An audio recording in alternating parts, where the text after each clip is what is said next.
All right. I've got a couple definitions from Dallas Willard in The Divine Conspiracy. He's going to define dogma and law. He says, dogma is what you have to believe, whether you believe it or not. And law is what you must do, whether it is good for you or not. I think that the place we find ourselves today is a time in which the institutions, that's really just like the things that we do, the things that we've instituted, the constructions that we've built around life, the good life in particular, are being questioned. Like, what is the value in these things? And they have been for a very long time. We sort of didn't do the hard work of questioning these institutions, like I'm thinking government and the church and lots of things. Marriage is under scrutiny, family, all of these things. And scrutiny is the wrong word because there are lots of people that don't think about these things and just sort of, they live their life according to whatever code suits them. And you have difficult situations arising in the form of a lack of continuity for societies. And so anyway, I think that dogma and law have been utilized as sort of like hooks and crooks, by hook or by crook, to get people into line, to cohere as a society. And you see this even, like, I'll bring up Daryl Cooper, who is, a polarizing figure, let's say. He just does a history podcast, but because he doesn't put forward the traditional view on World War II history in America, there's a large contingent of people that find that unacceptable and need to, malign him and question his character and all these things, because it's important that we all think the same things about World War II, even though it's history, it's messy. There's as many stories about World War II as there were people involved in it, and then that just keeps growing as people try to reinterpret and recapitulate and represent what it is that they think happened during that time period. And I think the reason I bring Daryl up is because he's questioning an institution which is sort of like it's not even an institute, it's a myth. It's dogma about our nation, and myth in the sense of like a galvanizing, catalyzing sort of story and thing that we all believe together and holds us together. It's a religio, in a sense, a religion. It holds us together as a nation, that we are the good guys, and then this story is used for good in that our nation coheres, and for evil in that our nation fights battles against people that maybe we don't necessarily have to pick fights with for profit. So, all of those inflammatory things being said, I just want to return to the idea that Willard's definitions here, I think, should bring to our mind a sort of self-evaluation about what is it that I believe, whether I believe it or not, and what is it that I think I must do, whether it's good for me or not. I'll just pass the ball to you. Do you have any thoughts on that opening? In terms of, would you be able to restate? Was the last one a rhetorical question, or is that No, I mean, a genuine question about what is dogma? Yeah, today. Wherever you want to take it. Yeah, I've been thinking about the dogma in terms of, I was watching that episode of Diary CEO recently, and he had what's the guy from? You like him a lot. He's the guy from Modern Chris Wisdom. Williamson. Yeah, he had Chris Williamson on and talked about this this fable or this parable of the Mexican fisher. Yeah. Have you heard of that?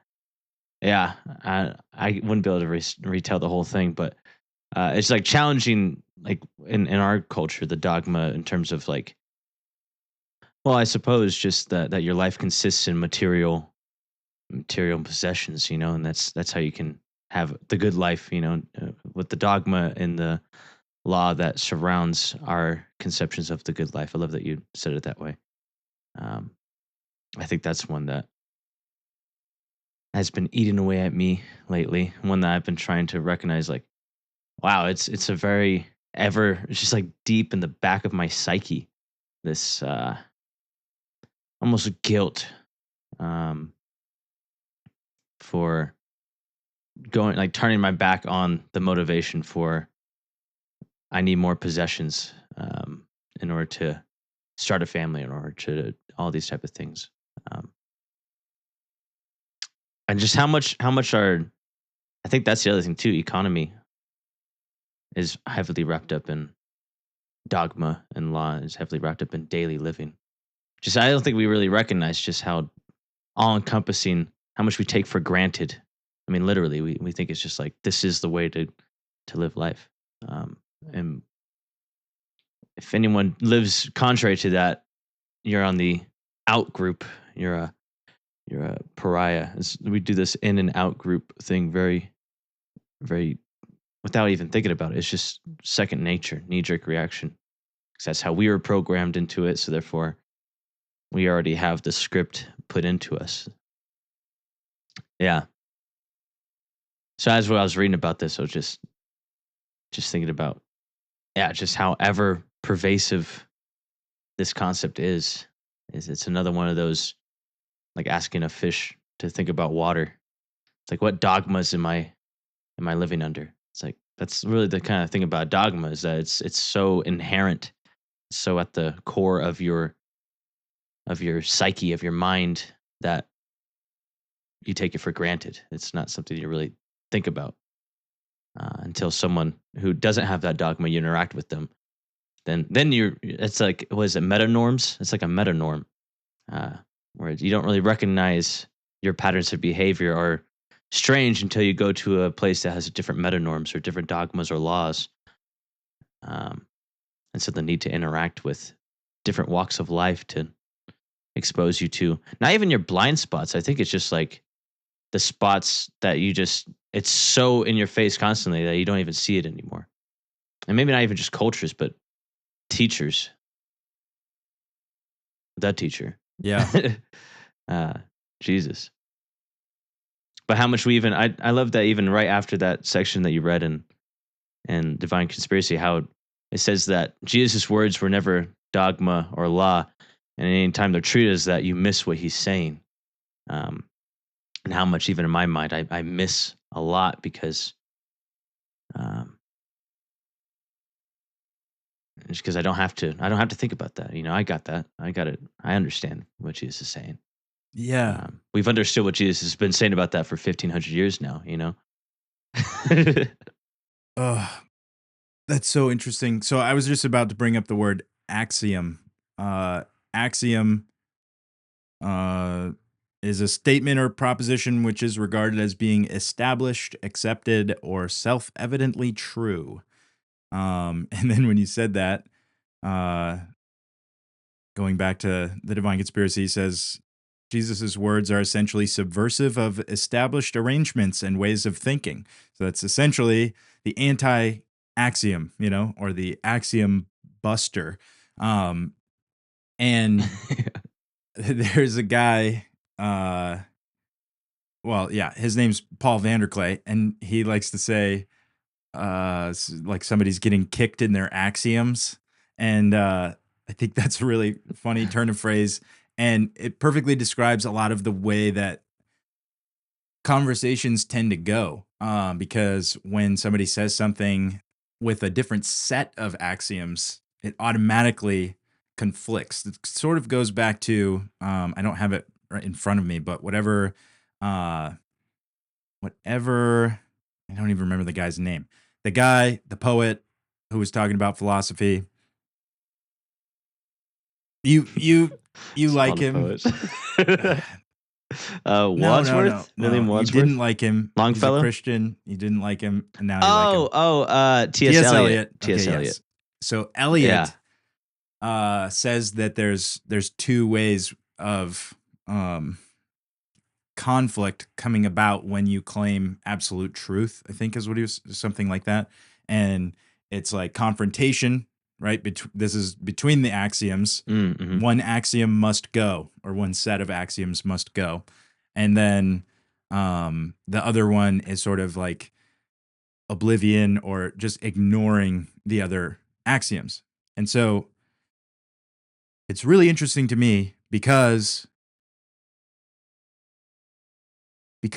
I have been wrestling with what it is that I hold to be axiomatically true about the Bible, the world, etc. And other people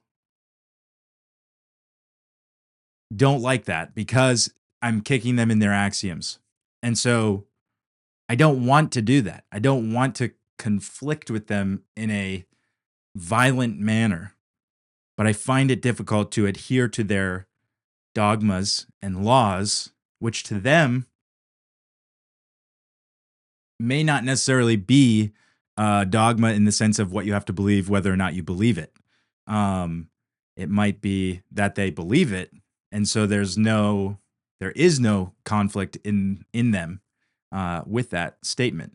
But I think what's intriguing to me about what Willard proposes there, what you have to believe, whether or not you believe it, is such a good way to put that, because it's a tool. Dogma is a tool. And it's, I think, intent or the purpose of the tool is to define these boundaries and like who is in and who is out. Maybe that's just the way that we use it in our sinful nature, so to speak. But to me, that's what it seems like. Like, why else would you compel thought? You know what I mean? Or speech, right? Because typically there's some form of compelled speech that is associated with dogma. At least in my mind, that's true. Just, like these are the things that we all say we believe together, and to contradict that would be inherently to divide. It's heresy. Right. And yet, yeah, time and again, you see the heretics live in this netherworld, the boundary between what is true and what is not yet held to be true. That's what exists outside of a dogma, right? This is what you must believe, whether or not you believe it to be true.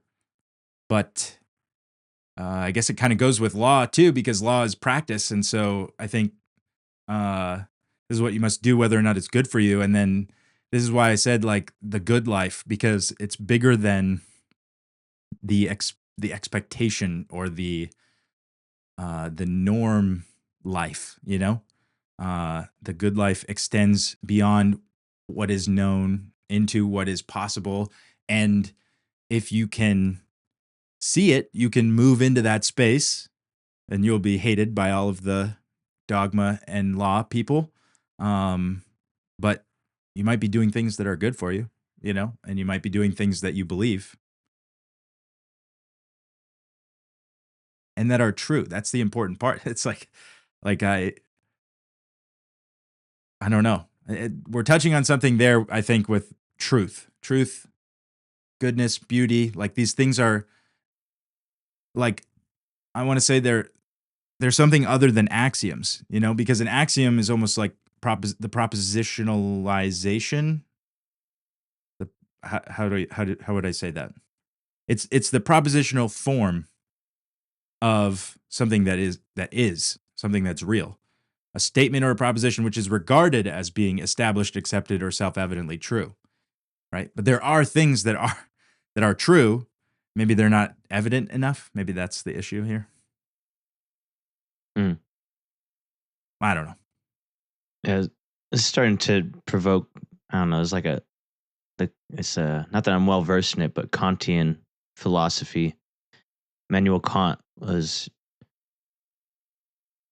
I've only read interpretations of his stuff. I haven't read the source documents, so I can't. I don't want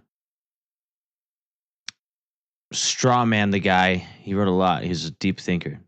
But what he's mostly credited for is kind of, maybe I'm conflating, but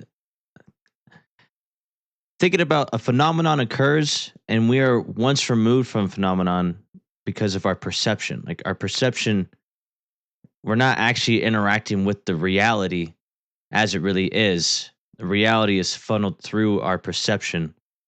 And so he kind of just toying with the idea. Well, I think he went on to fully propose that we can't really come to know and trust our understanding. It kind of led to a lot of skeptics take a lot of Kant's stuff and run wild with it. But I think what he was trying to get at is that it's like we really are so uh, unable to experience reality as it really is. Um, we are influenced by so many predispositions and um, presuppositions and all these type of things. And so just the tricky nature, and I think that's what Willard is even getting at too. What he juxtaposes the whole dogma and reality thing, or dogma and law thing, is that it it's a problem when it conflicts with you actually living out reality, the here and now. That's when dogma and law is a problem. Because dogma is just like a settled opinion, a tenet of a worldview, and so it's good to have your tenets and like these are the opinions that are tried and true. And so there's nothing wrong with dogma. It's when your dogma is barring you from experiencing reality, Hmm. or it's hindering you from actually living now. It's not relevant when your dogmas are irrelevant. And your law is also because your dogmas lead to your law, and you're living a thing that's your soul's not aligned with it. You're dependent upon an externality for the well-being of your soul. Um, it's actually funny. I you got me that Renovation of the Heart book, and I randomly turned to a chapter talking about the soul, and it's a Dallas Willard book as well, and he was talking about that. Just the way he was talking about the soul is just refreshing, and it really talking about how much we don't really in our culture we don't really talk about soul. We don't really have the vocabulary to describe it really, but how often we depend upon externalities to try to bring about rest for our soul, whereas it's meant to be an inner reality by the Holy Spirit and by living out the laws of God. And the laws of God are not rote; they're living and active. Right, the Word of God is living and active, and the laws are informed by the ideals of God, the thoughts of God. So the laws are just instructions of God, and so um, to put the other side of it too, Jesus, he talked about in the last days, lawlessness will increase. I think we live in a very lawless um, culture. And even Willard was talking about in that chapter how much antinomianism, I think it's called, where it's like those who believe that the law has no bearing on Christian living today. Um, but that's even what Jesus says in the sheep and the goats. When he separates the goats, he says, "Depart from me, you lawless ones." Pretty much saying like, "You who lived as though I never gave a law, I never gave instruction on how to live." Um, and so I think that's the whole thing, trying to redeem dogma and law. I think that's in keeping with Willard's teaching is like, what is law but just prescribed ways of living that will actually result in, when it's God's law, results in abundant life. But when we become the lawyers and the lawmakers, it leads to exactly that. It's a self-word aiming uh, Yeah. tool or endeavor. I'm thinking about the phrase in Matthew of the law and the prophets as a way of referring to the what we call the Old Testament, but like the Hebrew Bible. Um, and so that was like shorthand for all of those books. You know, they didn't have the word. I mean, whatever. The law and the prophets was the phrase they used to refer to their Bible. And it's interesting. Here we have dogma and law, and there's some essential connection, I feel like, between dogma and the prophets. Because, like, let's say they're speaking the words of God, the prophets, and dogma is something that is to be believed, right? And so if you, Well, even sorry, not to cut you off, but even the prophets they're speaking the word of God for this moment right yes, now. yes, yeah, and that's actually a really cool way of saying that because Jesus came and he said, "I've come to fulfill the law and the prophets," and everybody thought that he didn't, right? Like the only reason he would have clarified that, actually, Willard says that later in the Divine Conspiracy. He says like, people were wondering, you know, like, are we just getting rid of these things, like all this stuff that we thought was so sacred and important? And he says, no, no, no, I'm fulfilling these things, and not in a final sense, but in like the like filling up and you know make enlivening them you know, inspiring them, giving them the proper spirit for the moment, for the specific time. And so what I was thinking is like, that's really exciting because I don't know, maybe in a you will do greater things than I kind of way, Jesus is like, I'm going to do this now. And then you can look at me and follow my way that I laid out for you, uh, which is primarily relationship with God the Father, and secondarily relationship with other people, in the spirit of Jesus or the Holy Spirit, which is love. And so, with all of that, just trying to speak a little precisely here, that you have a you have an actionable and appropriate application of these sort of prophets, their messages from God, and then also the laws of God that you were saying can be even particular to the moment in time that you find yourself in. And I think that Jesus stepped into a moment when people were like, whoa, hey, stop subverting, you know, like we have an understanding of the prophets and we have an understanding of the law, and this is how we've been working it out, you know. And those were the people that Jesus specifically looked at and, you know, criticized, to put it mildly, you know, condemned them outright Mhm. in most cases. And I feel like there's a need for that kind of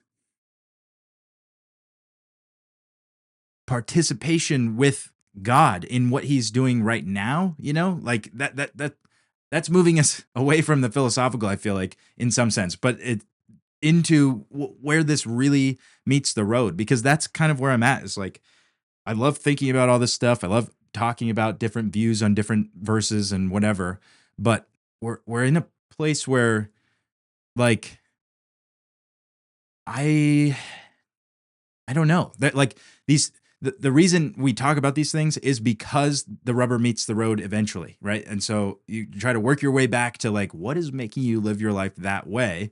And for me, I like to intellectualize it. So what idea is sort of possessing you to make you act this out in your life, or you know, like me, even what am I thinking about this that's making me live out that way?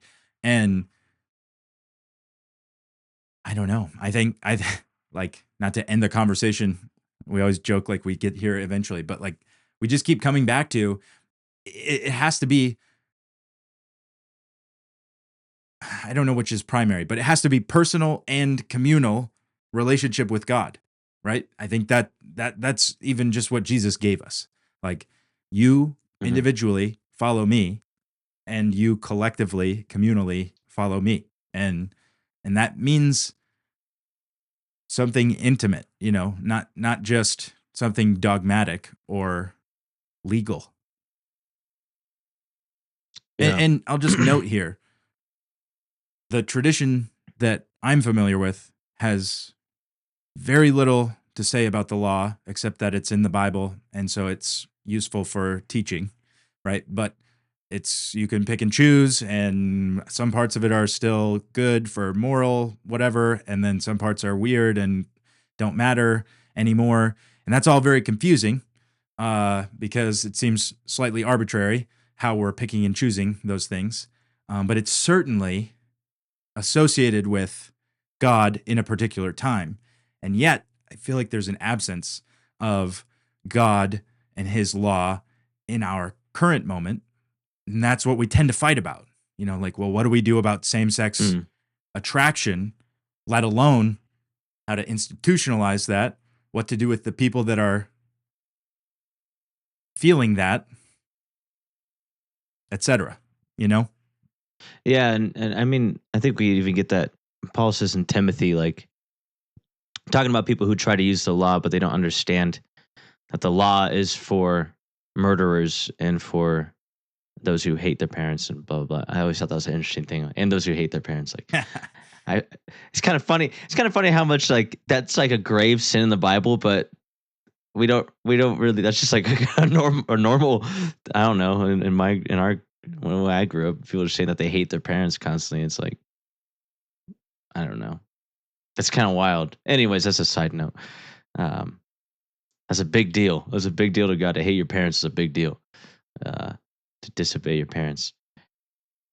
I'll just throw out while we're here, I was just going to say, like, the idea that we're even talking about this, I kind of said it in the opening, like the things that we're dogmatic about and the things that we think are that you have to do, whether they're good for you or not, tend to come from parents. And so there is like some element of this conversation that is a form of that. That's why there's so much enmity between the generations, like boomers. We hate boomers, you and I, right? We have to. That's okay, the rule. Okay, boomer. And yeah, exactly. Exactly. and like there's a lot of reasons to feel that way about that generation, quote unquote. Like it's a very ill-defined group of people. You don't have like Nuremberg trials for the boomers and what they did for the housing markets. You know what I mean? But like it's that level of transgression if you talk to most people that talk about these types of things. And vice versa. It goes both ways because this generation is the laziest generation, or this generation is TikTok brained, that sort of thing. Yeah. Well, just to get it back to the rubber meeting the road and the, I'm like, what's the point? I think that's really what it comes down to. It's like, why does any of this matter? If it doesn't have any impact on my day-to-day living, then it's just a distraction, which I think that's also part of Dallas Willard's whole introduction to this book is how much the Great Commission, as well as just living out, because the Great Commission is like the embodiment of you are actively learning and observing and living according to how Christ has instructed us to live, and you are also fulfilling his instruction to lead others in the way that you have come to know, and as we're all growing in that. When I learn a new, have an epiphany in the truest sense of the wisdom of Christ and his words and how to apply it to my life, I'm in relation with people that they also receive that epiphany through me. They receive comfort from God. Whenever I receive comfort or instruction from God, I'm in a place where it's not just for me. It's like it keeps spiraling exponentially. And also, I've been thinking about this a lot. I've been thinking a lot about just generational impact, even as we're just talking about that, right? Parents and all that passing down. It's like, it says in James, this is another thing I was thinking about when you're talking about dogma and law. I forget what part prompted this, but where it says in James that something along the lines of like, it's in the same vein of true and undefiled religion is to visit the orphan and widow in their poverty, but also is to keep one's self unstained from the world. That's another thing too. Is like that's part of uh, the law of God is to keep yourself unstained from the world, and you can. That's a very vague expression. It's like, what does that mean? I think it's meant to be a vague. That's the thing. These are like general. These are principles, and so I think God's law, in terms of what we see in the New Testament, is more based upon principle in general, because there's many different ways it can be applied. It's situational. It is meant to be situational. But that's another side of it too, to keep oneself unstained from the world, and how the grace of God has come to liberate you from the vain traditions passed down by your forefathers. It says that in First Peter. And how many vain things we inherit, even if you're in a Christian household, maybe even especially, because it's just how that's not really something that we strive to. At least me, I don't know. I've been trying to grow in that lately, to keep myself unstained from the world. Um, really wrestling, what does that mean? And to really analyze my patterns of behavior. Because I think the other thing about dogma is that you're not really in law when it's just doing it. It's not really a conscientious, intentional decision or choice. You just do it. It's a guttural. I just do it without even analyzing why or recognizing my motives. But the Word of God is living and active, sharper than any two-edged sword, able to, cut between soul and spirit, bone and marrow, and it discerns the motivations of the heart. I think that's the thing. When you actually go to the Word of God, it starts to expose what your motivations are, and it starts to cut down to your axioms, as you were saying earlier, to your deepest held convictions, and it causes you to behold yourself of like what your motivations are, and often it is sinful. It is not conducive to a life that is abundant. And it takes intentionality and decision to choose to do something new, do something that is different than the way you were brought up. And as I've been noticing how much in Scripture talks about learning, we've learned contentment, or to learn obedience. It is a process of sanctification. So to bring an actual bearing on a day-to-day living, like to try to redeem these words, like even sanctification, I've been really striving, because that's just a word that's so used now, that as if we can compartmentalize it to like, it's just not practical. But sanctification is just to devote yourself to the purpose you were made for, or born again for. You're born again, a new creation, and now you have a purpose. You have a purpose, and you have good works to walk in. So sanctification is devoting yourself to that purpose. That's all that is. Whenever you choose, you make the conscious choice to devote yourself, to choose to commit and apply yourself to the purpose and the will of God. That's sanctification. And it's a process. You learn what your purpose. You learn, and that's a day-to-day thing too. And that's there's no. That's where it's a new and living way. It's not dogma and law. I don't know. I feel like I'm rambling at this point, but sanctification is where the rubber meets the road. Yeah, that's really good. I think that kind of helps me just with what you've said about sanctification recently. That it's a fittedness, like the way you're being designed to fit with the time, right? Because this is a real life that you're living. So you are put here in a perfect time for you to live. I think the Bible says that about Esther, right? Something just like that. And that's a cool idea. And that's something that I think is really important. Well, even with Esther too, the reason why that's even there is when, I forget what the dude's name is, but it's encouraging her to do what she's purposing in her heart. And he says, "How do you not know that you were made for such a time as this?" Like, it's a question. Like, maybe you were made for such a time as this, and she only found that out by stepping out in faith. Where it's like, I'm gonna operate on this conviction. She didn't have this. It wasn't like a settled. Oh yeah, I know what I was made for. I was made for this. She's like, maybe I am, and I'm gonna step out in faith. Like, it's a conviction of an unseen reality. That's what faith is.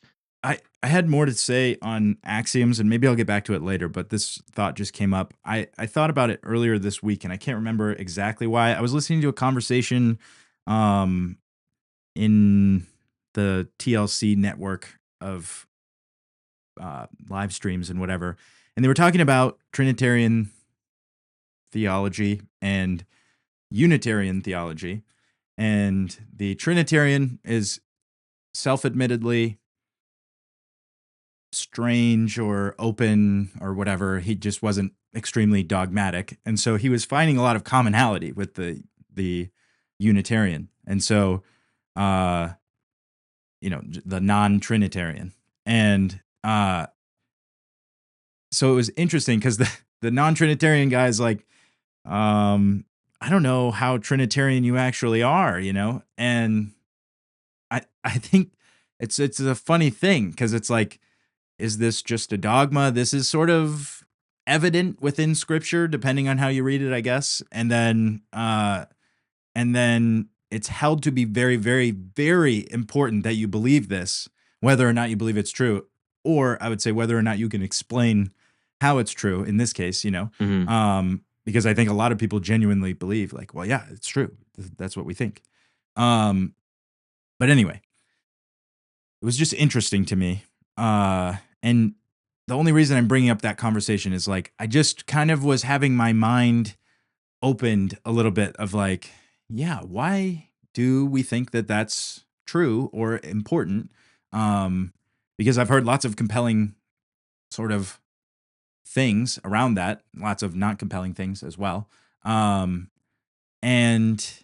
I don't know. I just kind of set it aside as like, I'll think about that if I care about it. But it does seem to be pretty essential to a lot of people's theology.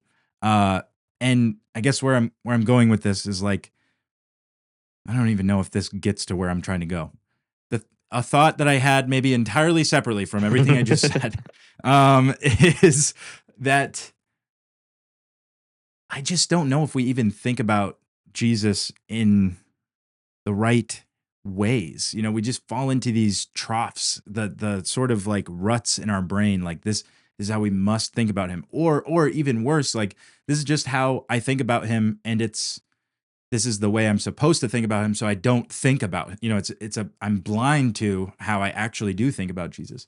But anyway, I was thinking about God, and I had this sort of like, it wasn't a real vision. It was just a mental picture of the chaos before creation and the nothingness over which the Spirit hovered. And I was like, that's such a weird, like, it's so weird. It's weird that there was nothing, but God was hovering over nothing. The waters is how it's described, and that's chaos in image form. But my brain came up with sort of empty space. So I don't know the physics of that or the metaphysics, but within that exists some form of potential, because there is like chaos is sort of potential. You know what I mean? Like, it's nothing is constructed, and yet there's like some place for things to be. And then the stuff that comes out of nothing, ex nihilo, is like that is the character and nature of God. But he is both things, and it's not, I'm a fan of like the yin yang symbol. It doesn't have to be that, but like, he is all of that raw potentiality that is chaotic, and yet he is the thing holding everything together, giving shape to everything. And so in the beginning, he speaks, and through his speech, things come into being. And I guess the image was sort of like that empty but chaotic space, and then the structure of his personality and will and desire within that. And so it's a strange balance of that order and chaos. Mhm. And so there's a little, Jordan Peterson bouncing around in my brain here. But the reason I'm bringing this up is because I think that our lives are that chaotic space in some sense, and God is creating order and a path maybe through all of that brings together things that are good, such that there is life, there's space for life, and all of these things that you see in the Genesis creation story. And Jesus is a particularly excellent example of that phenomenon because he is human and God. There is a beautiful coming together of the created, but also the potential that comes along with God. And so it's like the fulfillment, what's the word you keep using? The sanctification of the human being is found through relationship with God. Mhm. And so Jesus is begotten of God. And I really don't want to bring the Trinitarian arguments into this conversation at all. Yeah. But that conversation was sort of at the root of this, just thinking like, what is the true relationship between the Son and the Father? I don't know, but Jesus is the perfect example for humanity. And so that's all I was thinking, is that as we move forward in our life, and I don't know if any of what I just said was helpful to anyone, but for me, it was helpful in that I saw the divine structure of our being and even our bodies, like to bring it into where the rubber meets the road, where your feet meet the ground, right? Like you are capable of that same relationship that Jesus has with the Father, and intended for it. And that's what the sanctification language is trying to communicate. Like you are designed for this moment, and you, through relationship with God, have the potential to, hit home runs in this moment, right? Mhm. Like you can be exactly what you were supposed to be. And maybe you're not a home run hitter, maybe you're like the double play guy or whatever. It's like you can just do your job and participate in this astronomical, ethereal, but very close and present reality that is God and his will and intention. I don't feel like I did a good job explaining all of what was in my head, but it's just like that perfect example is inviting you into the same life that he had and has. It's like that seems a little bit different to me than how to get to heaven when you die. Yeah. Yeah. And even all the talk of, you're predestined to be conformed to the image of the Son. Um, that's the whole predestination thing. If you just take, I'm predestined, but leave out the fact you're predestined to be conformed to the image of Christ. Like you already know the telos, I will awaken his likeness.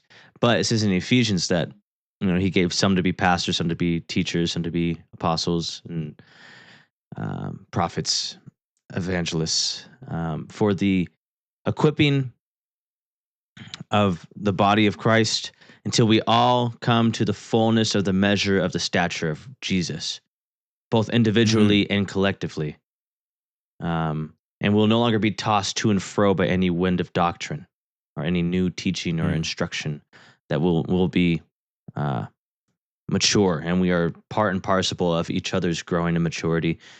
And that's also the sanctification talk too. It's like the sanctification is exactly what you're describing. Like Jesus is the second Adam. He is the sanctified man. He is man as he was made to be, but he's also fully God. That's the whole. And also with the Trinitarian thing, that's like the OG dogma. That's like that's the core dogma. And it took a lot. Took a long time for that to be established. It was not a settled opinion for a lot of years. I mean, what, like 300 years, 350 years? Um, and it was kind of up in the air. But I think the reason why it became settled um, through the council is because it was also, you'll know them by your fruits, by their fruits. Like the non-Trinitarian, it has different what's the word I'm looking for? Consequences. The consequences of these thoughts, it can lead to various. Well, that dogma, if you're dogmatic about that, it leads to different laws, which leads to ways of living that is contrary to Christ's teaching, and so there's a lot that goes into that. That's why, like that, these dogmas, it's good to like recognize, like if I'm just believing this just because it's a dogma and I don't really fully know why, that's a little different than saying it's a dogma, therefore it's questionable. Does that make sense? Well, it's just because a dogma doesn't mean it's questionable. The opinion is questionable, but it's good to question why is that a dogma. Yes. But anyways, I feel like I'm so scattered today. I don't know why. I think I'm going on I'm doing a whole month without caffeine. Ah, nice. Yes. I'll blame it on the lack of caffeine. That's why I'm all scattered. Or maybe it's because I've been grinding on Battlefield 6 a lot lately and got back from a long trip. Old coping mechanisms keep kicking in. It's one of those dogmas and laws things, I think. I have a false conception of where rest for my soul is found, and therefore I act in ways that is not conducive to integrity of soul. And so I feel dysregulated.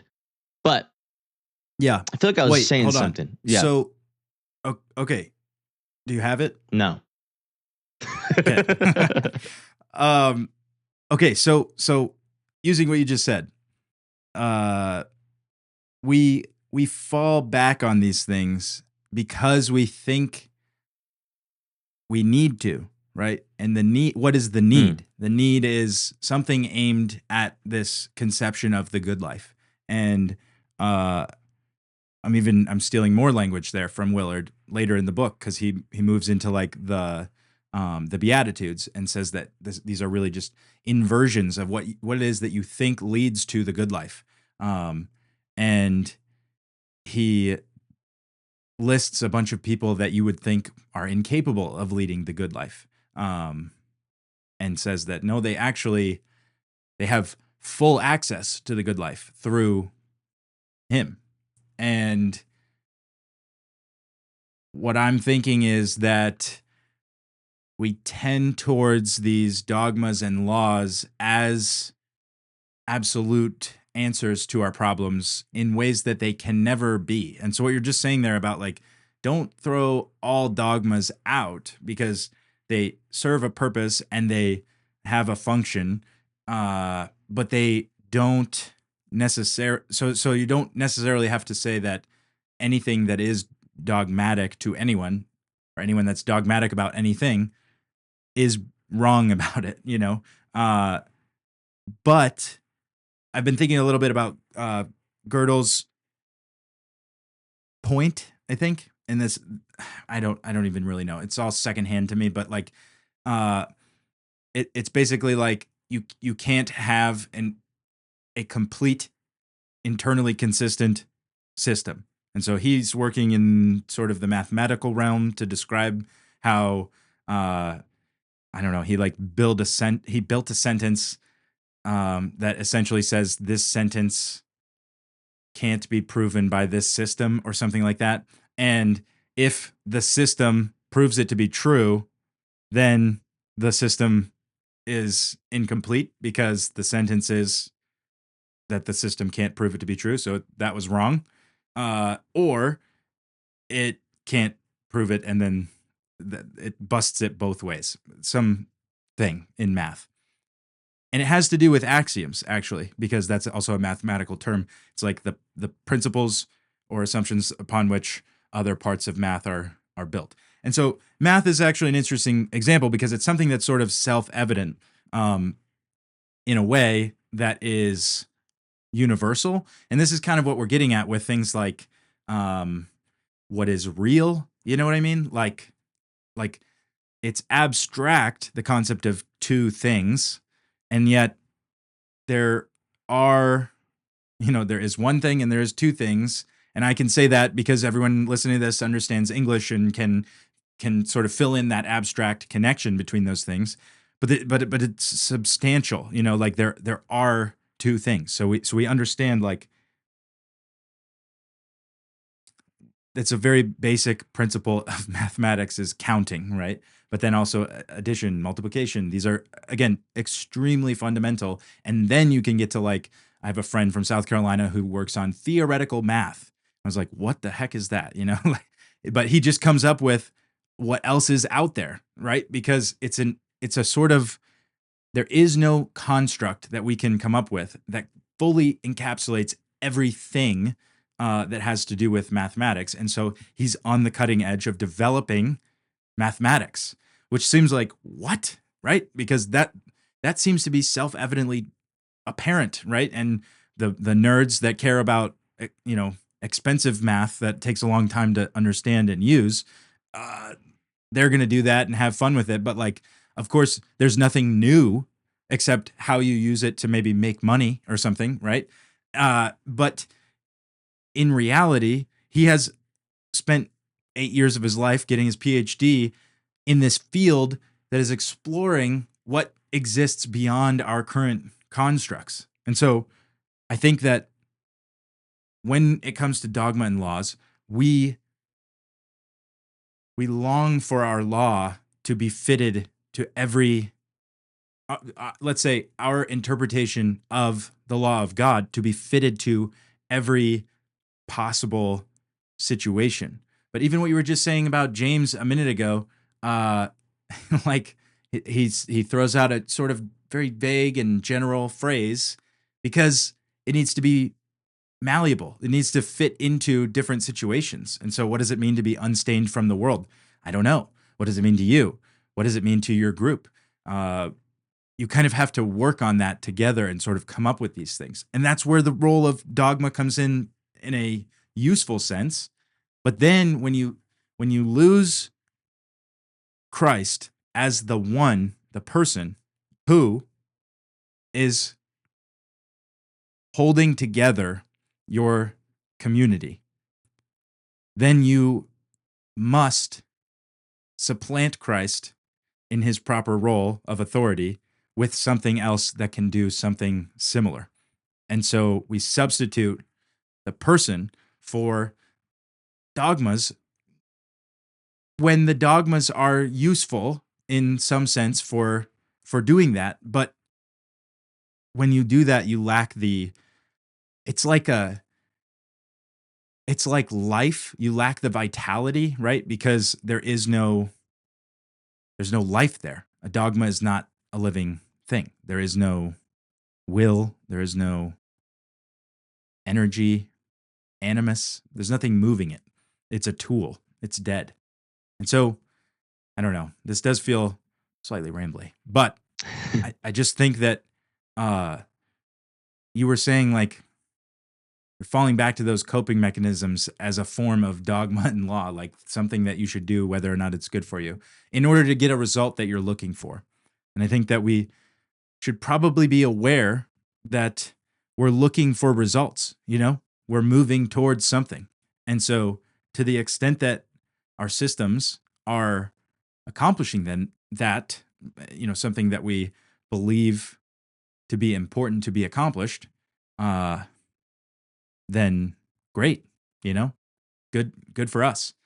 But I think that starts to break down when you get to this sort of pluralistic space that we're in, where it's like, I don't know, I completely disagree with so many people about so many things, and I don't exactly know how to move forward except sort of drifting apart. Like, okay, yeah, you go do your thing and I'll do mine. But I don't know how sustainable that is, Like, it's kind of only possible in the current way that the world is set up, and it hasn't been set up this way for a very long time. And so we're moving into uncharted waters, to say the least. Mm. This is why I think people are moving back to like Orthodoxy and Catholicism, because those are, at least in theory, a little bit more dogmatically and legally in touch with the real world, the ancient world. Mm-hmm. But I'm wondering if we're like, because there's got to be actions that are not really. It's not dogma and law, but what's another category that you would put it in? Law is doing. What was the definition again? Doing what you think you should. What you must do, whether or not it's good for you. Okay. And really, you can think about this in the sense of arbitrariness, I think, Mm-hmm. What would you put the category of what you could do and it would be better for you, but you don't have to do it? Like what about that category? Yeah, discipleship to Jesus. Was permissible. Yeah, I mean that captures it. Yeah. That makes that word just stands out as the passage where Paul is saying, like, yeah, sure, like you could do whatever, but not all things edify. Not everything builds up. Yeah. Right. And so that is getting at the heart of like what is the goal? Well, and the other thing he says too. What are we aiming at? He says all things are permissible, but none will have mastery over me. That's the interesting side of it too. It's like, because well, that's what I was saying about our dogmas take the place of Jesus. Like he is the one that we're supposed to submit to as a master, and Paul uses that imagery a lot, too much for comfort, and then yeah, I mean, I think it just maps onto what I was saying, that when we elevate the dogmas, and we don't even know that we're doing it because our dogmas are often about Jesus. So it's like, well, this thing about Jesus is actually the most important thing, rather than having a relationship with Jesus, which, yeah, sadly is a ill-defined reality concept. Mm-hmm. It's hard to say what that means, right? Yeah. I was listening to it was audiobook of Christian or church history in plain language, something like that. And it was kind of highlighting just the fact that what the first church council was about was I mean, a lot about this, about how we to. And it had me thinking about this when you're talking about, greater things than I've done, you will do. It's we kind of even see that with Stephen. The reason why he got stoned is because he was accused of perverting the traditions that were passed down by the forefathers, as well as speaking against the temple, which those weren't necessarily baseless claims. But nonetheless, and then even more radical dogma was broken when Peter. And it took like 4 visions, this huge epiphany, and how hardwired the dogma was that no, I will not touch anything unclean. And it was in terms of associating with the Gentile. And then when it came to having the Gentiles come in, it's like, do they need to take on our dogmas and our law? And the answer was no. But that led to this opinion wasn't very settled. It got very heated. And it seems as though the way that James thought about things was trying to find the right way of. There's different ways of living out your faith. You can be a Judaistic Christian, and that's good. And you can also be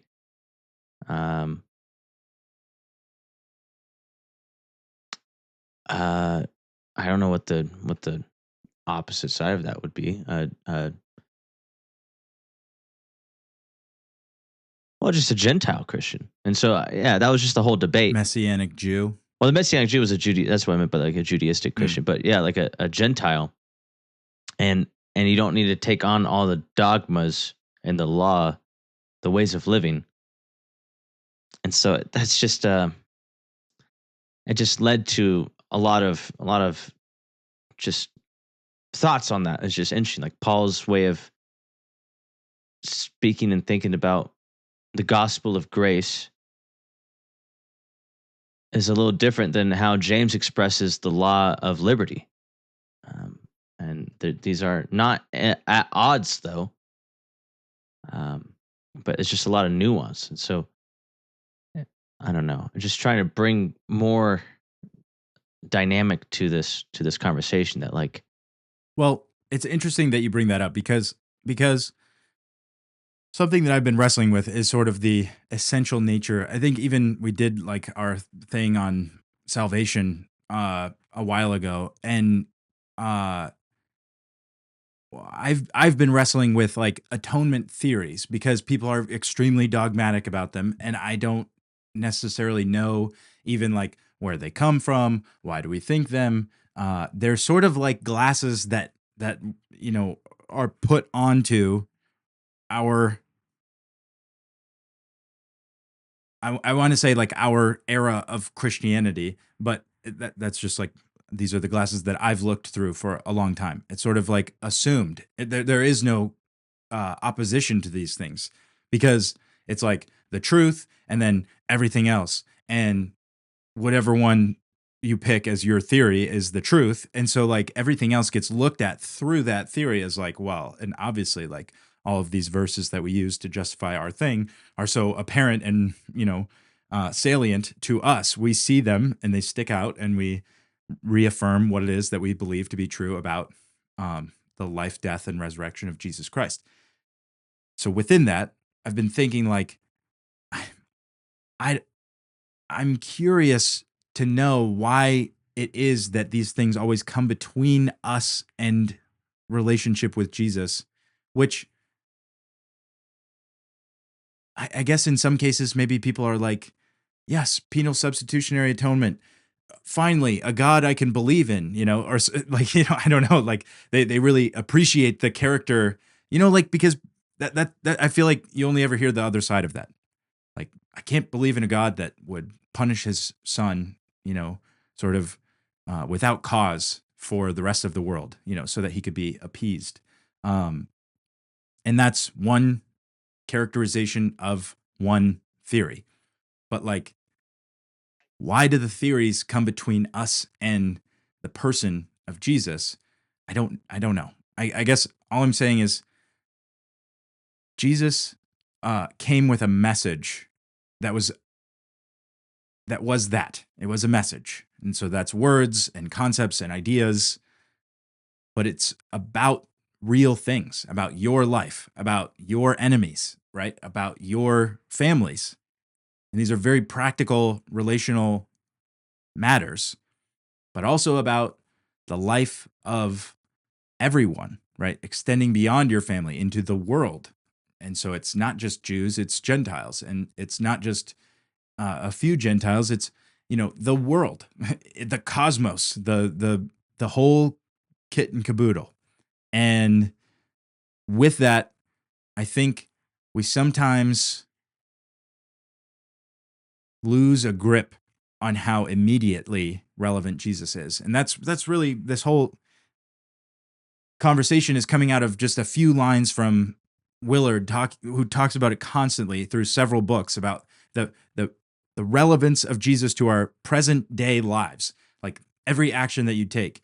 And some people take that the wrong way. And like I know a guy who was praying about like, should I get pizza or a sandwich? Like it's like, okay, I don't think that's going to be eternally relevant, but in the moment, I guess if you want to ask Jesus, like, go for it, but don't feel bad, like don't I got the sandwich and later I felt like Jesus actually said the pizza. Like that's not a healthy construct, I think, for your relationship with him. But I was skipping around in the introduction here from the Divine Conspiracy, and he says later, like Jesus came into the world with his words and his disciples, and they came into people's lives, and he did this axiom busting, but he was talking to them about things that mattered to them, like God and other people. Those are relevant issues to them in their daily lives. And nothing he presented them was something they had to believe or something bad would happen to them. It was something that they would be fools to disregard, right? This is the idea of euangelion, good news, right? Something different, news, that's good, right? Like, oh, a new opportunity, something I should look into. And so when it comes to dogmas and laws, I feel I'm laughing because it's like, it's hard for me to pitch those like to myself as something good, like, oh, here's a set of things that you have to believe or something bad will happen to you.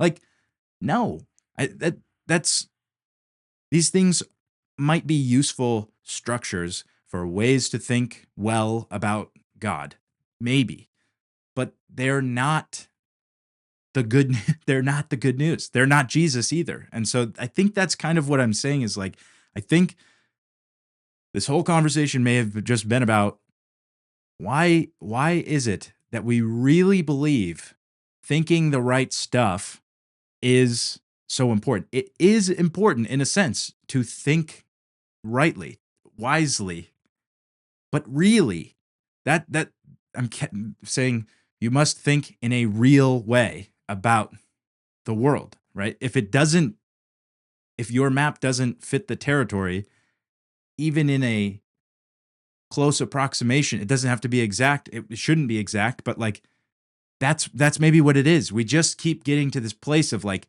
the map is the territory, right? But that's not what a map is for. It's to get you somewhere. Where are we going, right? Where are we going? Why are we going there? And what should it be like along the way? These are all questions that I feel like we need to be asking right now, rather than stop thinking your map is relevant to the way, right? Like, or I don't even know. I don't even know. We just argue about the maps. And I feel like that's kind of what I'm picking at here. Like, well, the maps aren't even the real thing. Like, why don't we argue about where we're going, who we're trying to go there with? Yeah. I was thinking about that some proverbs, I think, when it talks about it's like where there's a lack of vision, there's a lack of restraint, something like that. Um and that's what, even when we first started this, what I was thinking about was how much with dogma and law is a tool. Um it's when it's hijacked, it's I think, in order to make a false sense of unity. And normally the unity is to align your will to a desired destination. So that's like a vision. And so I think in terms of what we're talking about with the state of the culture, we went through a state of disillusionment. I think that's what postmodernism is, a disillusionment. And like, you know what? Why do we even need a vision? We don't need a vision. We don't need a meta narrative. We don't need a map. Let's just do whatever, do whatever's in the moment. And that leads to lawlessness. That leads to lack of restraint, which obviously that's hell. That's literally hell. But at the same time, if the vision is not, and because the vision is a will, it's like what you will to happen. And so your hope, your desired outcome, and then what you hope and your expectation, you have misplaced hopes because you have a misaligned will, because your vision is not informed by, well, the words of God. There's a way that seems right to a man, but its end leads to destruction. That type of talk, like there's it's like accommodating. You're making a convenient compromise for the sake of unity, but because if you can get more people on board for a thing, there's power in that. Even with the Tower of Babel, since they were all unified, they all had the ability to cooperate, and they're all wanting to take on this enterprise. They're able to do whatever they imagined. It's kind of like the Matrix, like more people you have on board of this vision, the more battery power you have to get you to do something. Like you start harnessing people's will. When they align their will to your vision or the vision, um, God's vision, and it's not actually God's vision. That's one, idolatry. That's also two. That's the alternative. I think that's the alternative. Really, it's just like, but you need vision. You need, uh, therefore, unity, and then devotion, commitment, and so I think that's why all these things. It's you can get a lot of good things done. Good things done. Like road to hell is paved with good intentions. That type of thing. Like, Mm-hmm. um, the intention is to produce more good things. You can get more people on board, and imagine if we all came together as a team. Uh, what's that Pink Floyd song? Have a cigar. It could be made into a monster if we all pull together as a team. Um, Mm. but I was all talking about their success as when they see like this. That's even like To Pimp a Butterfly, like Kendrick Lamar's whole thing, right? Like when you see like, oh wow, you have a lot of potential. That same thing you're talking about with the potential, and then someone else is trying to be the organizer, trying to be the one that extracts the greatest potential out of this pool of potentiality, which is every single human soul. Um, and it gets pimped. It gets, I'm going to utilize your goods, and I'm going to harness what's best for me. Pimping out the butterfly. And so, anyways, actually, you should. It's at the very end of To Pimp a Butterfly. He puts together this whole entire poem and is talking about exactly that the cocoon is like a bunch of potential. But, anyways, so with dogma and law, I think it's just like a cheap way, and it's a cheap imitation. I think it's honestly a satanic perversion, because it even says in the last day, right? Like they'll give heed to deceiving spirits and doctrines of demons, and doctrines is just instruction. They will receive their instructions from entities that will give them vision, give them something to aim at, something to apply themselves to, and devote their heart and soul into. Um, but it will not beget life. It will only result in bondage, and then eventually eternal severance from the source of life, which is hell. And so I think that's why dogma and law is a tool, but it's a matter of who's the one dictating, who gets to dictate, who is speaking and dictating the terms. And if it's God, then you can rest there. But if it's not, you're in bondage. Yeah. Well, that leaves us in the sticky situation of, you know, what is God? Who is God? Where is God? What is he saying? When do we know that he's saying it? All of these things. And so uh maybe this is why it's so important, the Trinitarian aspect of um our theological dogmatics, that Jesus has to be God, or else why would we listen to him? That sort of thing. Which is so interesting because Willard spends, his whole professional uh authorial life trying to argue that because Jesus is the most relevant person through millennia to our daily lives, to our reality, to the immediate aspect of the eternal. Um, and I think I think he's right. I think that that's what was apparent to the people that were like, "Oh my gosh, like I've literally never heard anybody talk like this.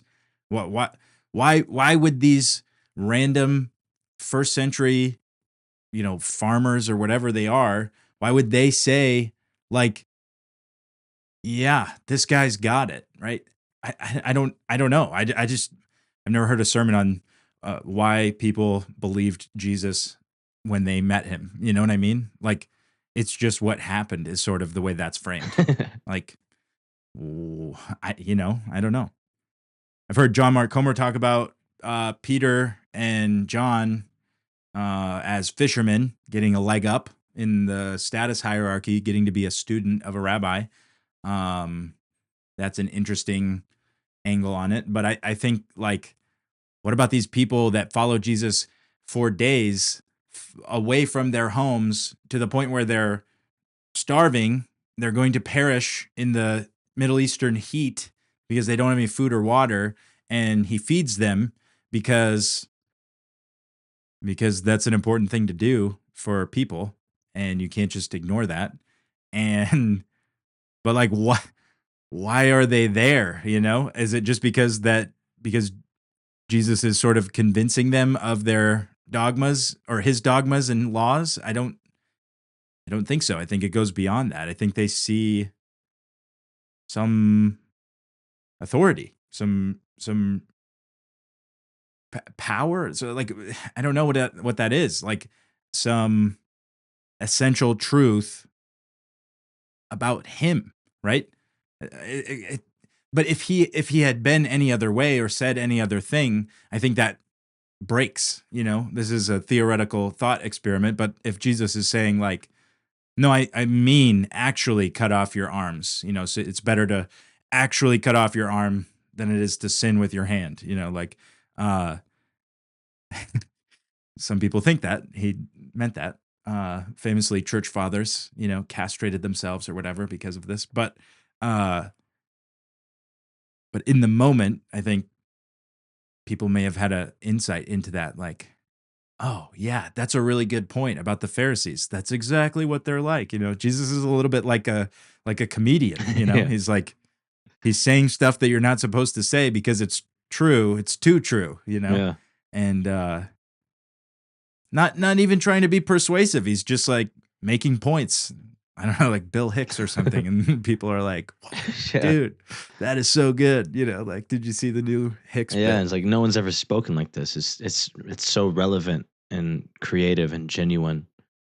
It was Yeah, God is my father. Like, what? yeah, but say it with such conviction that it's not like a comprised thing, but it's actually in the moment, relatable. Relatable. I mean, you can actually relate to it. It's living. His words are Yeah, spirit, he said. yeah, spirit and life. That's what Willard quoted that in the introduction to say exactly what I was just trying to fumble around there. Like the immediate relevancy to people's lives is found through that spirit and Mhm. life because we all have spirits and we all are living, and these things I don't know, you wake up or whatever and you're in a womb and then you come out and you're a person. Like I don't know where that came from. I don't know how I got it. But here I am today, and I get to be a person in my life and do things. And uh yeah, I think I think our society like obviously just doesn't have any concept for that, and so uh we've been detached from the giftedness of life, that it is so gracious that we have a life in the first place. And I think that's definitely something that gets lost in all of the, I want to say doctrinal disputes.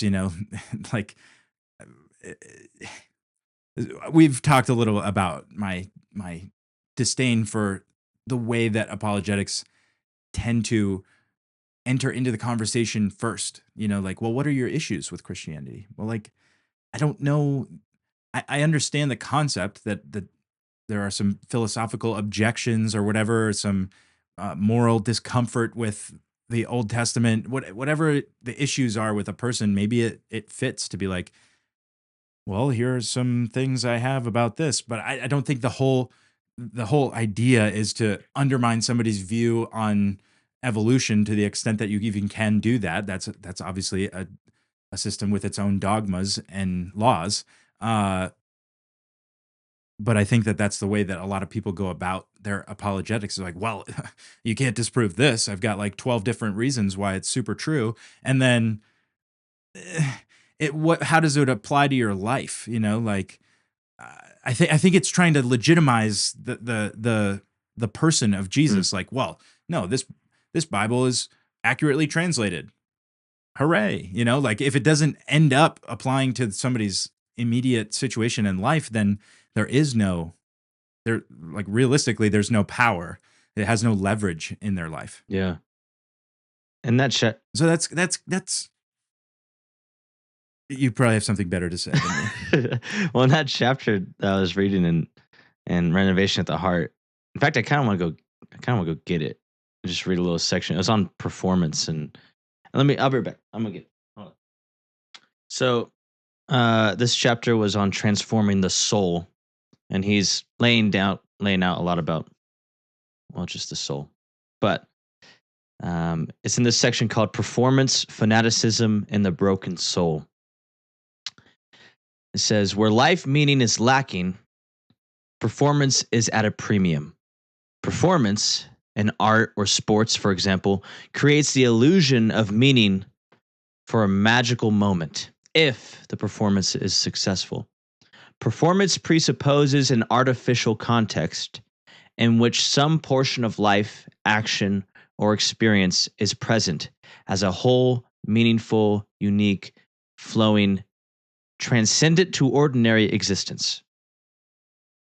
It's kind of that was a mouthful of a sentence, but performance presupposes an artificial context. So it kind of gives you this illusion, sets the stage for some meaningful, unique, transcendent to the ordinary experience. Law. This is why, I've had a lot of conversations about this with my dad, like around Galatians, let's say, oh, foolish Galatians, why do you think what was begun with the Spirit can be perfected with the flesh is an extremely performative construct of the life which is found in Christ.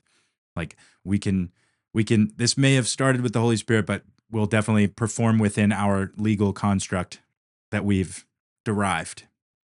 Yeah.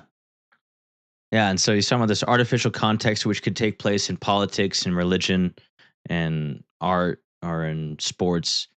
And it's not valued unless it deals effectively with life and reality as a whole.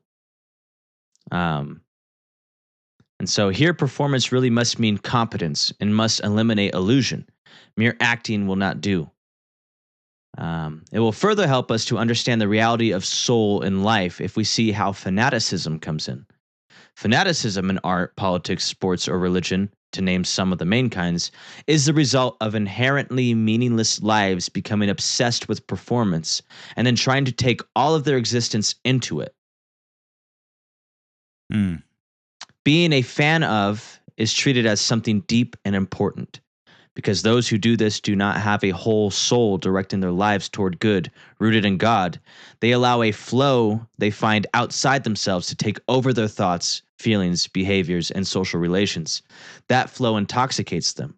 They absolutize the flow and no longer subject it to ordinary tests of truth, reality, and tried and true human values. And so when he's talking about this whole fanaticism, how you're trying to stake all your life on this external and stake your soul, the well-being of your soul, into this external performance, rather than actually having a whole soul which is rooted in God. And so, thus, the winning of a championship by a city team can lead to looting, burning, and death. Romantic/sexual relationships can play the same obsessing role as can success, leading to workaholic absorption. All of these are reflections of a non-functional or broken or recessive soul with inadequate resources to deal with the whole human life. The non-functioning soul falls easy prey to the mob and to pressures from others.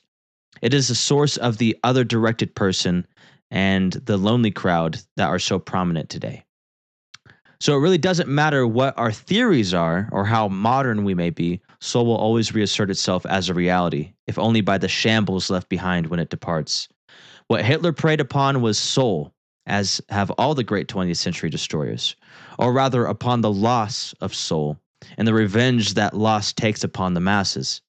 Similarly, for those who produce the wastelands of contemporary pop culture from Jerry Springer to Seinfeld, those who deny the soul, perhaps for what they regard Those who deny the soul, perhaps for what they regard as the most overwhelming of scientific and philosophical reasonings, will have to live a life, and they need to find the resources for it. If they cannot deal with that need in terms of a healthy soul, they still have to deal with it in some terms. What shall those terms be? Um, they have to find them in one way or another, and not always are equal. The soul will strike back. But just this thought of fanaticism and performance, like to try to outsource the well being of your soul, integrity of your soul, trying to find meaning in that. Yeah. So something clicked for me in you bringing that up. It was extremely relevant. This is why. Uh, I think what I'm getting at in so much of my, I'll just say, criticisms of the way the church is like plays itself out or something. I don't know. It's structured the dogmas and laws that are built into the institutions and systems that we try to participate with God through is this. And so it's very difficult because you see in the New Testament, like the story, it doesn't even end with just Jesus raising and everything's great and now go make disciples. There's more stuff in the Bible, and you can see, I feel like you can see the difficulty of trying to figure these things out. You mentioned like the way that James and John and Peter and Paul all have different ways of doing this. And so they like there's one instance where Paul is they're trying to figure out like who can eat at the same table because of the old customs of the food, right? And so, oh, sorry, I can't eat that food because I still think that this is important. And then Peter's like, okay, fine, we'll just have two tables. And Paul's like, no, no, we have to have the same table. And so those are both different axioms, dogmas, whatever you want to say, and even law is involved in that. And like what's the right one? Like what's the right way to approach that? And I think ultimately Paul wins, like so that's good. But also there's a sort of like crude humanity to it, and yet a relationship of God with our crude humanity. And so, anyway, I'm just saying the thing that I think disturbs me, it's like it doesn't always make me feel the same way. There's lots of different emotional reactions to it, but like when it comes down to fanaticism, I'm out. I am not a Jesus fanatic, right? I'm not saying everyone else is wrong because I'm blindly have allegiance to this one historical figure that has then made his way through history in a certain way to me in my hometown, like in my cultural context. I'm not putting on the jersey and demanding that other people do that and rooting for the people that have my jersey on in debates and whatever. I'm recognizing what Willard's saying there, like, and I'm not trying to valorize myself. I'm just saying like there is reality, and that's where I want to be. I want to dispense with the things that pull me out of reality and move me towards this performance, this artificial construct in which success is not necessarily success, right? This is the reason, because there's a extreme and dire potential for danger of misidentifying your team with the truth, right? And so when you look at it through that lens, then you suffer all that comes with that, like the breaking and dividing and the hatred and all of these things that are self-evidently not Christian, not of Christ. They all come into play and are baptized in a certain way because his name's on it. And so that affects the people that are the fans of the group. You know what I mean? Because they associate the behaviors and the patterns that have been labeled, right? Labeled with his name, with him, with the perfect union of God and man. And so then anything that maps onto their fanaticism is ergo or whatever. It's equal to the Son of God. That's terrifying to me. Yeah. not to everyone. Yeah. But to redeem because even Willard, this is Willard's writing, he ends this chapter with talking about the inner affinity between law and soul. So he starts talking about the law of God and how it is an antidote to this. He ends this chapter. Um, there is, in fact, an inner affinity between the law and the soul. That is why rebelling against the law makes the soul sick and distances it from God. That is why love of the law restores the soul. Law is good for the soul. It is an indispensable instrument of instruction and a standard of judgment of good and evil. Walking in the law with God restores the soul because the law expresses the order of God's kingdom and God's own character. That is why it converts and restores the soul. Grace is also essential, but not grace as formless spurts of permissiveness that thrust the law aside. The correct order that the soul requires for its vitality and proper functioning is found in the royal law of love, James 2:8, abundantly spelled out in Jesus and his teaching. That law includes all that was essential in the older law, which he fulfilled, and enables us to fulfill through constant discipleship to him. One whose aim is anything less than obedience to the law of God in the spirit and power of Jesus will never have a soul at rest in God and will never advance significantly in spiritual transformation into Christ's likeness. In summary, then, transformation of our souls requires that we acknowledge its reality and importance, understand scriptural teachings about it, and take it into the yoke of Jesus, learning from him humility and the abandonment of outcomes to God. This brings rest to the soul. Then our souls are re-empowered in goodness by receiving the law and the word into them as the structure of our covenant fellowship with God in grace. The law is the structure of a life of grace in the kingdom of God. But yeah, that's the conclusion of that matter. Yeah. That that that makes a lot of sense to me. I just wrote down this is like fractal differentiation. So the way that I think about God is he's infinite and personal, and that is hard to figure. But one of the ways that he expresses who he is, and yet there is still more, is through people who are made in his image, and so we're representative of him. We're a view, an icon into who it is that he is, each one of us, and we're all unique.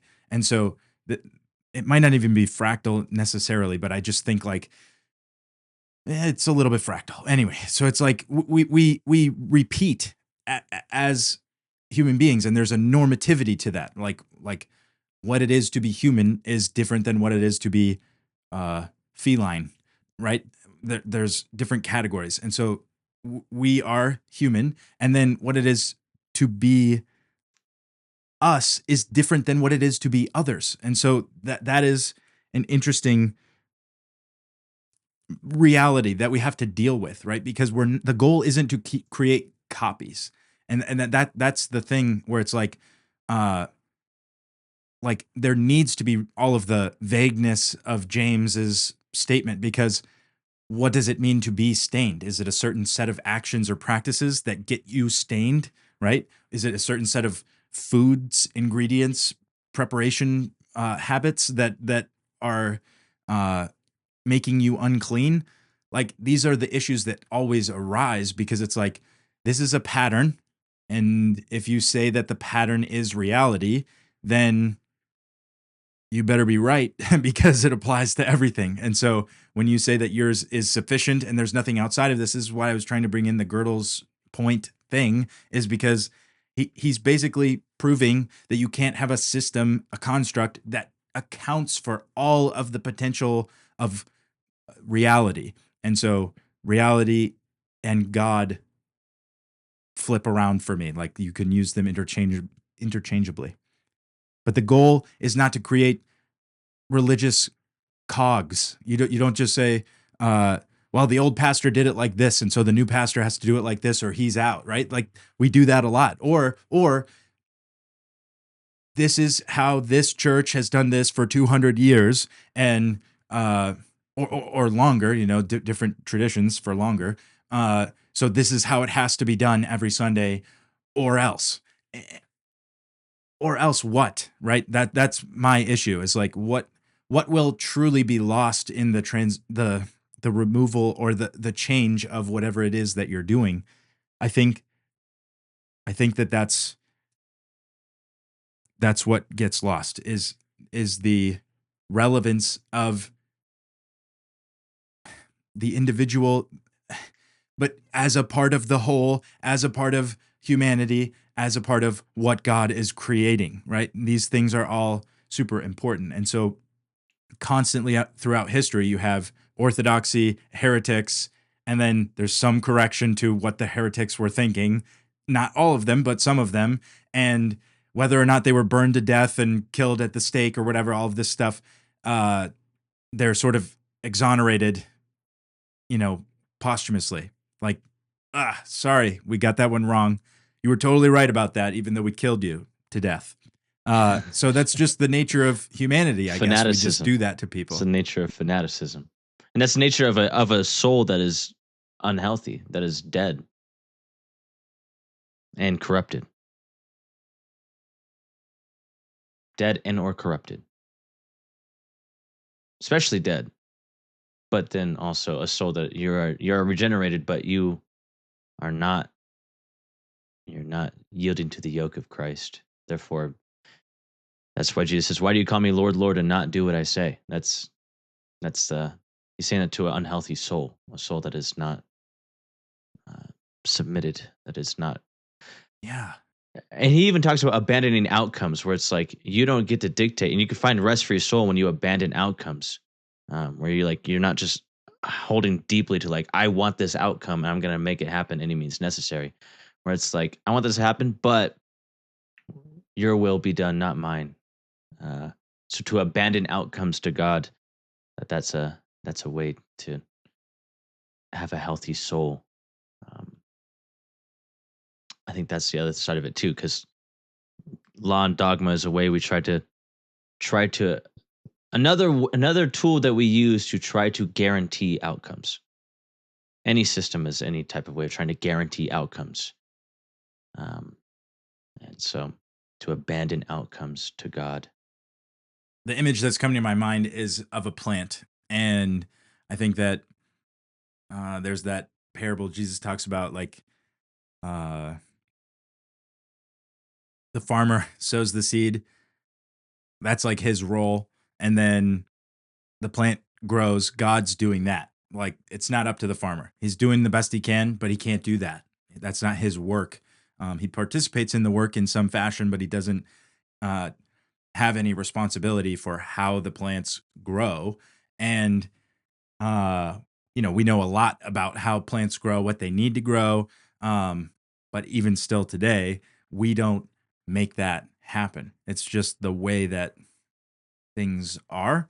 And I guess if you get into like genetic modifications, we make some aspects of it take place. But the idea that's in my head is of the early church fathers would, like monks, monastic traditions would talk about a rule of life, and the word they would use is a regula, which is like the same as a trellis, something for a vine to grow up.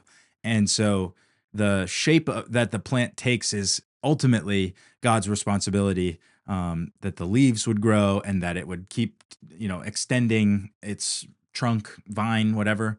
But to grow it straight, I think that's the role of maybe the dogmas and the law, in the way that you were referring to the soul and its proper relationship to the law, giving it health and rightness, normativity, something like that. And so all of that to say, it just seems to me like there is a plant and I want it to be healthy. And that's like the universal or Catholic plant. And then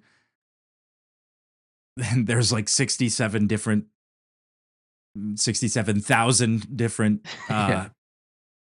stakes that the plant is supposed to grow up and take shape. And I think maybe we're thinking of it as something more fragile than like a tree or whatever, that will grow and it will have its structure and it will do uh, what God designed it to do, sort of in the natural course of things. And we can get involved in all of these things that we're talking about. Even the feelings I have about them are relevant to my participation in this plant. Uh, and so I definitely don't want to hack off any branches. That's not my that would be contradictory. That's not my role as part of the plant. And I definitely I want it to be straight and good and true or whatever, the thing that we grow up around, but I don't know how much of a role I have even in that, or even if there is one, like we try to put up all these support structures to make sure the plant does what it's supposed to do, but it's sort of in our own estimation. You know what I mean? Like the natural, I don't know, DNA or whatever. We're kind of in the weeds here, lol, with my analogy, but I just I don't know how much of this is my responsibility and how much of it is just something to talk about. Um, I do think there's value in wondering about the weight maybe that we place on these things, dogmas, laws, performance was a good way to put that from Willard, and how much we put on the one who is doing the growing and the shaping and the extending of our branches, our leaves, our lives. Jesus used that famously, that we're to live as a branch connected to him. And I think that that's really where this image is kind of ultimately coming from. Our life flows through him into us. And so you can't attach yourself to a different, like to the stake that's supposed to be keeping the tree straight. That doesn't help anything. You'll wither and die 100% of the time, So That's good. Yeah. And just to, it's like the whole thing. And because the reason why we were made, I think a safe dogma, creed, we're made to know him, to be known by him, and to make him known. Um, and so that last part, I mean, that's even the whole divine conspiracy. The whole point is okay, how are we gonna do that last part? How are we gonna make it? I think it's a trilogy. I haven't read the trilogy, but I imagine it probably follows that same kind of pattern of like to know him, to be known by him, and then to make him known. Um, yeah. and so it's like, okay, how are we to make him known? And there's that psalm where David's, the famous "create in me a clean heart and renew a steadfast spirit within me." But he ends that by saying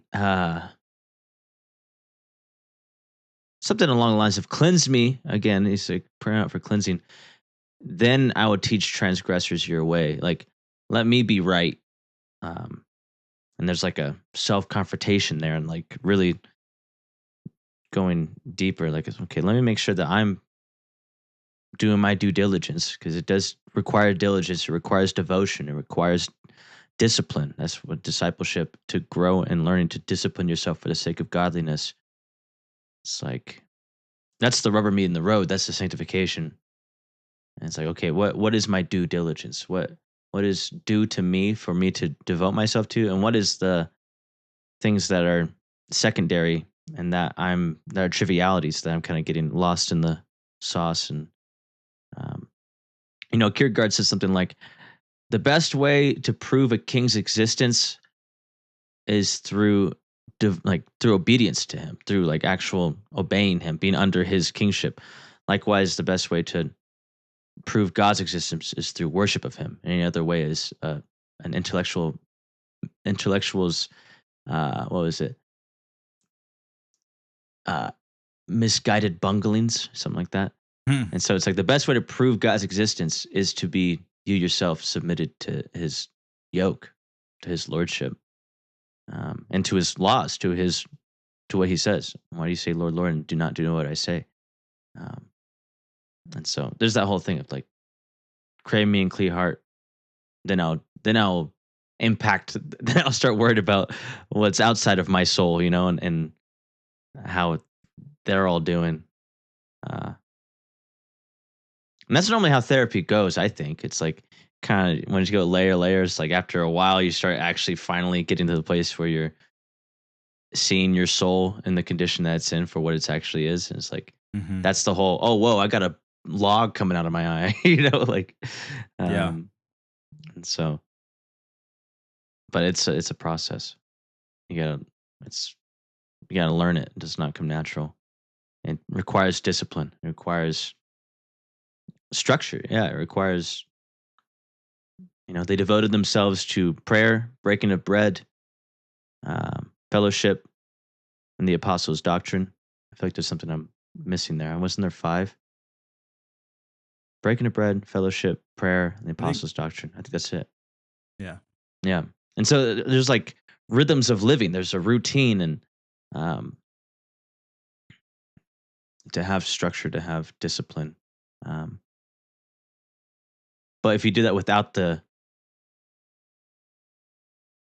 the wrong motivation and without really the inspiration of God's spirit, then yeah, then it's just dead rote law and dead dogma, and then it's just like arbitrary. So yeah, I don't know. There's a healthy way to relate with law. There's a healthy way to relate with dogma. There's a healthy way to relate with structure. I myself am trying to learn how to do that. I'm a naturally rebellious and uh, um, free spirit, if you will. That's kind of my disposition, and but that's why even James calls it the law of liberty. Like true freedom is found within the confines of God's order, and you're not confounded by it. It begets exponential growth and abundance of life and fruit.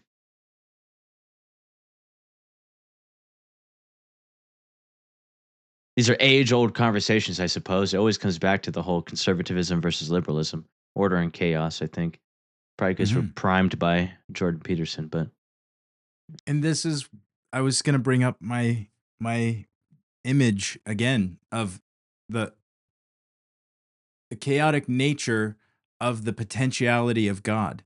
For all of these things to come into existence, there must be the potential for something other than the waters and the darkness, right?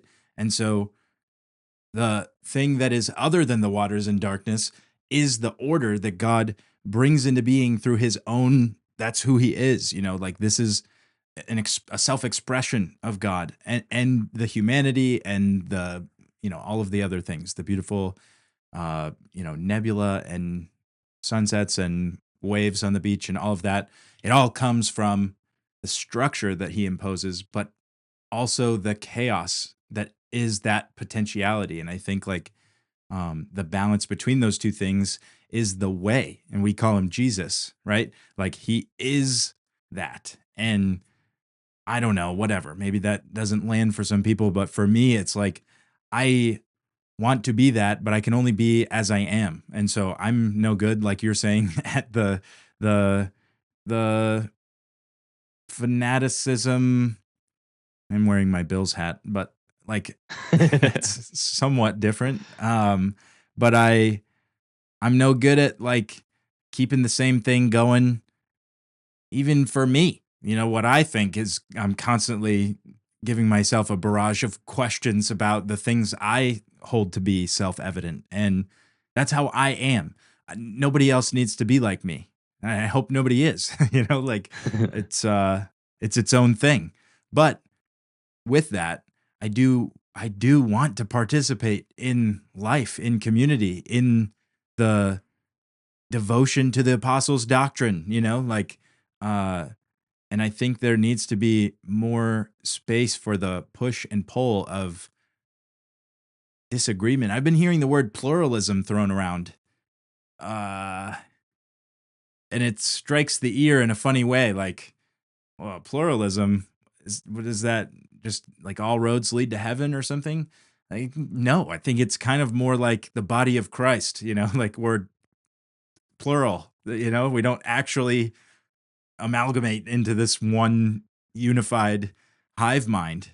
It's like it's more personal and individual than that in its collectivity. Like we do assemble and we do collectivize, to use another tarnished word in this century, but like we Mhm. group up in a way that the unification allows us to act. I don't want to, like at scale or something, in wider reaching ways. But the unity is found in relationship to the head, is the way that Paul sort of pulls that analogy together. Like we're a body and Jesus is the head. And so he's directing our movements and all of that good stuff. But like within that, there is sort of a pluralism that needs to be recognized, that we're not all called to, you know, be annihilated in the presence of one another and our doctrines, like maybe, and I don't even really think I mean this, you're supposed to be annihilated in the presence of Christ, but like I don't think that's true either. I think there are parts of us that he's building up even to be who it is that we were created to be, such that we are not annihilated in his presence. And if we Amen. can identify with those aspects of our lives, there is such, yeah, that's the eternal life that he's giving us to live, those parts of us which don't burn away in his presence. Hmm. That's your soul, Yeah. the What's left redeemed of it. soul. Yeah. Mhm. What is it to a man if he were to gain the whole world but forfeit his soul? Hmm. He was even talking about that in that parable where like that guy who builds his farm, he fills it with all of his treasures, and he says to his soul, "Soul, you have many goods, you can take rest for many years." And then God says, "You fool, like your soul is, you've lost it now. Like, and what does all this treasure mean now in light of the fact that you're dead?" Uh, it's just funny how Jesus says that. The guy says to his soul, "Soul, you can have rest now, and you've labored for many years, and now you finally made it." But that whole thing of trying to find rest for your soul in an external material thing rather than find it in God, um, find rest for your soul. That's really relevant, um, and it's the call, it's the invitation that Jesus extends to all of us to find rest for your soul, to find contentment, um, no matter the external circumstance. And even if it's like a dispute, like what Paul and Barnabas had, where it's like, are we gonna bring John Mark? No, John Mark really pissed me off. I don't want to bring John Mark. It's like, well, I think you should come. Well, then you could go on your own trip.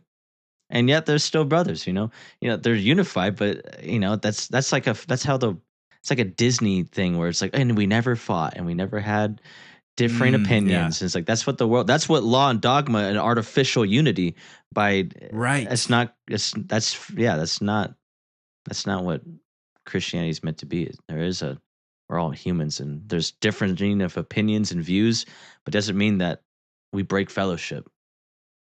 Yeah. At least it ought not, but nonetheless. Yeah. I think uh I think that is a great place to end. I'm really glad that we got there, and I hope that people listen till that point Yeah. because it was a long and winding path. But Yeah. what you say there is so important, that our conception of a frictionless life as real life or good life, it derails us from real life, I think, and we end up avoiding the life for which the life that requires a healthy soul that Willard was talking about, because we never develop it. We have like an atrophy that takes place there at the soul level, because we never confront, we never interact with people. You don't build up the calluses necessary. There's a difference between being callous, like too callous, uh, and having the necessary thickness of skin to participate in life. Hmm. Um, yeah. Yeah. Yeah. Well, it was a longie, but a goodie. Yeah. It So was thanks. definitely a unique episode, but you know what? we landed, and I feel as though good things were said. I sure hope so. Doesn't matter how I feel. I pray to God that this helped. It helped me. I'm edified through this conversation. So there you go. And all There you glory go. be to And Jesus. that's who it was for. That's great. All right, man. I love you. I love you too. See you soon. All right.